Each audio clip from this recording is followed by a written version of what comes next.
한국사 속의 사랑. 어찌하여 여자로 세상에 태어나게 했습니까? 불영기생 영산옥.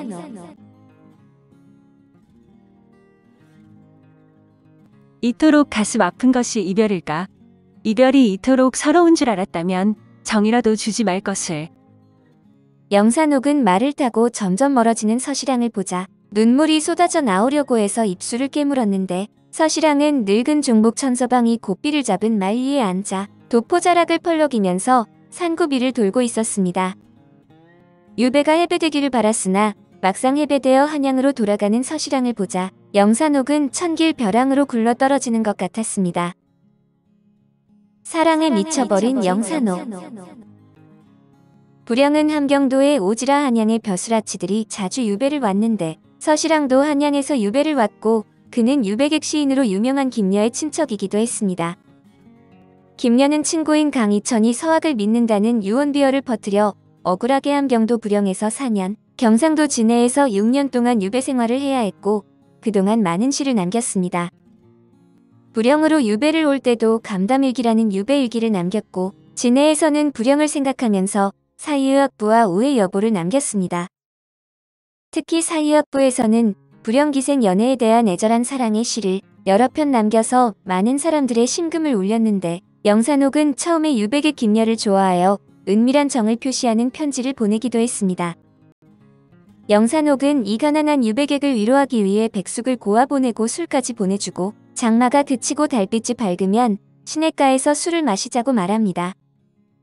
김녀는 불영에서 4년 동안 유배 생활을 하면서 많은 기생들과 교류를 가졌는데, 그는 기생들을 욕망의 대상으로 희롱한 것이 아니라 하나의 인간으로 대우했기 때문에 많은 기생들이 그를 따랐습니다.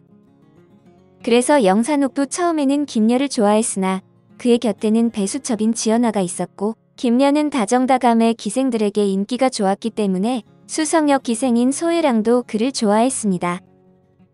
언니가 내 님을 빼앗아 갔으니 술을 내시구려. 아, 나도 김선비를 좋아했으니 나에게도 술을 내요. 소혜랑이 연화에게 말했고, 영산옥도 웃으면서 거들자 연화가 웃으면서 자기가 좋은 남정네를 소개해주겠다고 했습니다.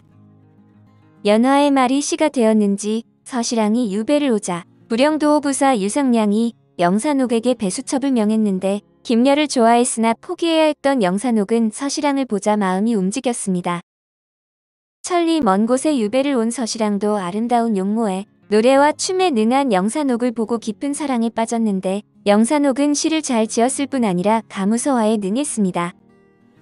영산옥은 서시랑의 무릎에서 놀고 서시랑은 영산옥의 치마폭에서 놀았는데, 영산옥은 북쪽 지방의 여인이라 살결이 빙설 같았고 애교가 넘치는 젊은 여인이었습니다. 할 일이 없는 유배객은 낮에는 시냇가의 버드나무 아래서 시를 읊었고 밤에는 문 열어놓고 달을 보면서 술을 마셨습니다. 영산옥은 대부분의 기생들이 그렇듯이 7, 8세 때 동기로 기생안에 입적했고 14세에 성인이 되어 18세가 될 때까지 해어와 노릇을 했습니다. 지금까지 한 번도 남자에게 사랑을 준 일은 없었는데 이제 사랑하는 님을 만났으니 그녀는 온 마음과 몸을 그에게 바쳤고 처음으로 남자를 안 것처럼 영산옥은 서시랑을 열렬히 사랑했습니다. 그러나 젊은 선비의 유배 기간은 길지 않아 서시랑은 얼마 되지 않아 유배가 해배되어 한양으로 떠나버렸습니다. 남자의 사랑, 기생에 대한 선비들의 사랑은 무정한데 퇴계 이황처럼 사랑했던 기생을 첩으로 데리고 가지 않는 경우가 허다했습니다. 더러는 기생을 기적에서 빼내 기첩으로 삼기도 하지만 대부분의 선비에게 기생은 한때의 놀이상대에 지나지 않았습니다. 영산옥은 진정이었으나 서시랑에게 영산옥은 평범한 기생에 지나지 않았던 듯해서 부질없는 사랑이었건만 영산옥은 서시랑을 떠나보내며 수절을 결심했습니다. 수절의 처참한 고통을 겪는 영산옥. 기생이라는 제도가 만들어진 것은 노래와 춤으로 국가의 연회의 흥을 돋우기 위해서였으나 점차 술자리 시중으로 그 역할이 변질되었습니다. 영산옥은 공가지물인 관기에 지나지 않아 관장의 영을 따라야 했고 따르지 않을 때는 여자로서 견디기 힘든 형벌이 기다리고 있었습니다. 불영도호부 부사 유상량은 무인 가문이지만 불영에서 학정을 일삼았는데 불영으로 유배를 온 18세기 시인 김녀는 유상량과 불영 관리들의 학정을 낱낱이 고발해 실체를 알 수 있게 했습니다. 유상량은 서시랑이 떠난 뒤에 영산옥에게 수청을 들라는 영을 내렸는데 영산옥은 서시랑을 위해 수청을 거절했습니다. 유상량은 영산옥을 형틀에 묻게 하고 곤장을 쳤는데 여자가 곤장을 맞을 때는 한 겹의 얇은 옷을 입게 하고 하루에 20대를 넘지 않았고 곤장을 때리는 사령들도 수절하겠다는 기생을 모질게 때리지는 않았습니다. 그러나 불영도호부 사령들은 달랐는데 그들은 자신들을 아랑곳하지 않고 한양 선비에게 정을 주고 수절하겠다는 영산옥이 고가웠습니다.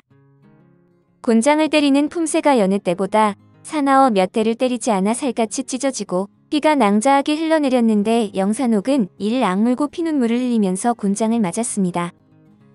내 인연, 내가 아직도 가당찮게 관가의 영을 거절할 것이냐? 한낱 천기의 몸이라고 하나 어찌 번복하오리까? 독한 년이로다. 전연을 매우 쳐라. 유상량이 다시 영을 내렸는데 영산옥은 곤장 20대를 맞고 혼절했는데 영산옥은 구류간에 하옥되었다가 상처가 아물어가자 다시 끌려 나와 곤장을 맞았고 여러 차례 곤장을 맞고 거의 죽게 되어서야 풀려났습니다. 하늘은 어찌하여 이 몸을 남자로 태어나게 하지 않고 여자로 태어나게 했습니까? 영산옥은 들것에 실려 집으로 돌아오자 통곡을 하고 울었습니다. 쓴바귀가 쓰다고 하지만 내 신세에 비하면 아무것도 아닙니다. 저 육간의 자식은 삼생의 원수일 것입니다. 영산옥은 방가행이라는 시를 지어 유상량을 비난했는데 방가행은 전해지고 있지 않으나 제목으로 미루어 영산옥이 기생으로서 한스러운 평생을 보냈다는 사실을 알 수가 있습니다. 오늘 한국 사속의 사랑은 어찌하여 여자로 세상에 태어나게 했습니까? 불영기생 영산옥이었습니다.